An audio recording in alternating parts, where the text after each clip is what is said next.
आज माननीय supreme court ने भारतीय जनता पार्टी को भी एक बहुत बड़ा संदेश दिया है कि तुम्हें अपनी तानाशाही बंद करनी पड़ेगी। आज माननीय सुप्रीम कोर्ट का आदेश भारतीय जनता पार्टी के मुंह पे एक कड़ा तमाचा है कि आप एजेंसियों का दुरुपयोग कर रहे हो। आपने एजेंसियों को अपना केज पैरट बना के रखा हुआ है। ऑनरेबल सुप्रीम कोर्ट ने बहुत साफ शब्दों में कहा कि सीबीआई केज पैरट की तरह से काम कर रही है। माननीय सुप्रीम कोर्ट का यह फैसला सिर्फ पार्टी, सरकार या व्यक्ति के लिए, हमारे लिए महत्वपूर्ण नहीं है। केवल देश के आम आदमी को ऑनरेबल सुप्रीम कोर्ट का साफ संदेश है, साफ भरोसा है कि आप चिंता मत करो। अगर कोई तानाशाही चलाएगा, अगर कोई एजेंसियों का दुरुपयोग करेगा, तो देश का संविधान उसकी रक्षा के लिए है। संदेश साफ है ऑनरेबल सुप्रीम कोर्ट का कि तानाशाही के खिलाफ देश का संविधान हर आम आदमी के लिए रक्षा के लिए है। और भारत में अगर किसी की चलेगी, ना तानाशाही की चलेगी, ना सीबीआई की चलेगी, ना ईडी की चलेगी, ना इनके तानाशाही कानूनों की चलेगी। भारत में अगर किसी की चलेगी तो देश के संविधान की चलेगी। ये ऑनरेबल सुप्रीम कोर्ट के फैसले से साफ संदेश है।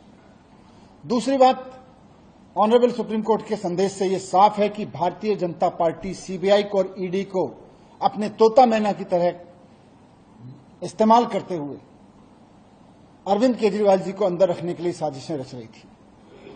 खुद ऑनरेबल सुप्रीम कोर्ट में यह कहा गया आज कि जिस तरह से सीबीआई ने सीएम साहब को अरेस्ट किया, उससे यह साफ हो जाता है कि सीबीआई जानबूझकर केजरीवाल जी को अंदर रखने की मंशा के तहत उनको गिरफ्तार कर रही थी।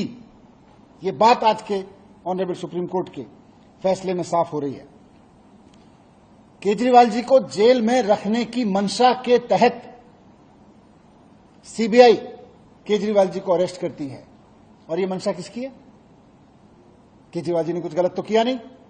मंशा है भारतीय जनता पार्टी की। भारतीय जनता पार्टी की यह मंशा थी कि अरविंद केजरीवाल जी अंदर रहें जेल के। इसलिए जब ईडी से केजरीवाल जी बाहर आने लगे तो उस वक्त सीबीआई से उनको अरेस्ट कराया गया।